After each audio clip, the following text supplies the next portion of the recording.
है आपका Hindi knowledge show में। तो दोस्तों, आज इस वीडियो को देखने के बाद आप खुद मान जाओगे कि चीनी सरकार से बड़ा मूर्ख इस धरती पर कोई पैदा ही नहीं हुआ। क्यों? दरअसल मामला ही कुछ ऐसा है। खबर निकलकर सामने आई है कि चीन की जो सबसे बड़ी वाहन निर्माता कंपनी है, ग्रेट वॉल मोटर्स, वो कंपनी अब भारत से वापस जा रही है। इतना ही नहीं, इस कंपनी ने भारत में जो करोड़ों रुपए का निवेश किया और साथ ही भविष्य में जो ये कई हजार करोड़ रुपए का निवेश करने वाली थी, उस पैसे को भी भारत से निकालकर वापस जा रही है। अब आप कहेंगे कि इससे तो भारत का नुकसान है, भारत में निवेश आता, ये कंपनी भारत में कई सारी फैक्ट्रियां खोलती, कारें बेचती, तो भारत में रोजगार बढ़ता। ये तो भारत के नुकसान की बात है, लेकिन नहीं, ये भारत के फायदे की बात है। अब आप कहेंगे फायदा कैसा, मैं आपको समझाता हूँ। दरअसल मामला कुछ ऐसा है कि इस कंपनी ने जब गलवान घाटी की हिंसा हुई थी ना, उससे ठीक 1 साल पहले भारत में एंट्री ली थी। इनके प्लान बहुत बड़े थे कि भारत में बड़ी बड़ी फैक्ट्रियां लगाएंगे, बहुत सारे शोरूम खोलेंगे, दबाकर भारत में कार बेचेंगे। और ये कंपनी ऐसा कर भी देती। क्यों? क्योंकि इस कंपनी के पास अथाह पैसा है, बहुत पैसा है, और इसी मोटे पैसे का इस्तेमाल करते हुए ये भारत की पूरी कार मार्केट कब्जा लेते। वो कैसे? दरअसल इस कंपनी को मास्टरी हासिल है किस चीज में? सस्ती कारें बनाने में। और शुरुआत के 2-3 साल ये भारत में बहुत सस्ती कारें बेचते, भले ही इन्हें घाटा हो जाता, क्योंकि कंपनी के पास बहुत पैसा है। शुरुआत में कैश बर्न करते, बहुत ही कम घाटे में कार बेचते, जिससे कि लोग ज्यादा से ज्यादा कार खरीदते। और शुरुआत के 2-3 साल में तो ये मार्केट में ऐसा कहर मचाते कि बहुत सारी कंपनियों को भारत में अपना कारोबार बंद करना पड़ जाता। इसीलिए ग्रेट वॉल मोटर का भारत आना एक बहुत बड़ी चीज थी। लेकिन इस काम को ये जल्दी से जल्दी करना चाहते थे, लेकिन आप जानते ही हैं, फैक्ट्री बनाने में, वहां पर एम्प्लॉय हायर करने में बहुत वक्त लगता है। ऐसे में इन्होंने क्या किया कि भारत में अमेरिका की एक कंपनी थी शेवरले, आपको याद होगा, इसकी 2 बहुत ही फेमस कारें थी, क्रूज और इसके अलावा शेवरले बीट। ये अमेरिकी कंपनी भारत में फ्लॉप हो गई, तो ये भारत छोड़कर जा रहे थे।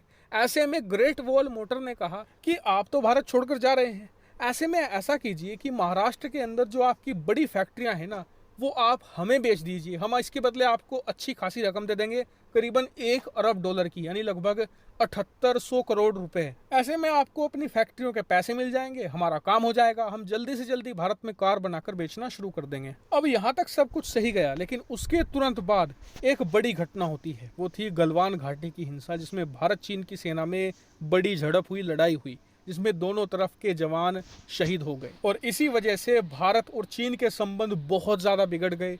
और इसीलिए भारत ने शेवरले और ग्रेट वॉल मोटर के बीच में जो डील हो रही थी, इस डील को रुकवा दिया। और तब से लेकर आज तक भारत सरकार ग्रेट वॉल मोटर को अप्रूवल नहीं दे रही थी इस फैक्ट्री को खरीदने के लिए। और इसीलिए अब ग्रेट वॉल मोटर ने ऐलान किया है कि वो भारत में अपना कारोबार समेटना शुरू करेगी। जो अब तक उसने एम्प्लॉय हायर किए थे भारत में, उन सभी को नौकरी से निकाल दिया जाएगा, साथ ही जो इन्वेस्टमेंट किया है वो भी वापस ले लिया जाएगा। अब यह फैसला चीन की इस कंपनी के लिए नहीं, पूरे चीन के लिए बहुत घातक है। क्यों? क्योंकि चीन की तमाम जितनी भी कंपनियां हैं ना, इस समय वो ग्रोथ की कमी से जूझ रही हैं। चीन के मार्केट में अब और ज्यादा ग्रोथ होने की संभावना नहीं बची है। इसके अलावा जो उनका पड़ोसी देश है भारत, जहां पर ग्रोथ की बहुत ज्यादा अपार संभावनाएं हैं, मार्केट धीरे धीरे खड़ी हो रही है। ऐसे में अगर चीनी कंपनियां भारत में पैर जमा लेती तो भविष्य में ये भयानक फायदा उठाती। लेकिन अब जब चीन की सबसे बड़ी कंपनी ही भारत से वापस लौट रही है, तो बाकी की जो कंपनियां हैं उनके मन में भी आ गया है कि भारत में पैर नहीं जमाए जा सकते, भारत सरकार अब इसकी इजाजत नहीं देगी। ऐसे में चीनी कंपनियां यहाँ पर पीछे हटना शुरू हो चुकी है भारतीय मार्केट से। अब आप कहेंगे कि चीनी कंपनियां जाएंगी तो भारत का भी नुकसान होगा, इन्वेस्टमेंट नहीं आएगा। तो देखिए, चीन से इन्वेस्टमेंट वैसे भी इतना नहीं आता है। असली हमारा इन्वेस्टमेंट आ रहा है अमेरिका और यूरोप से। और आपको पता ही होगा कि पिछले 1 साल में बिना चीन के इन्वेस्टमेंट के भी भारत ने फॉरेन डायरेक्ट इन्वेस्टमेंट के मामले में, यानी कि विदेशी निवेश के मामले में, सारे ऐतिहासिक रिकॉर्ड भी ध्वस्त किए हैं। ऐसे में हमें चीन की जरूरत नहीं है, चीनी कंपनियों को और चीनी सरकार को भारत की ज्यादा जरूरत है।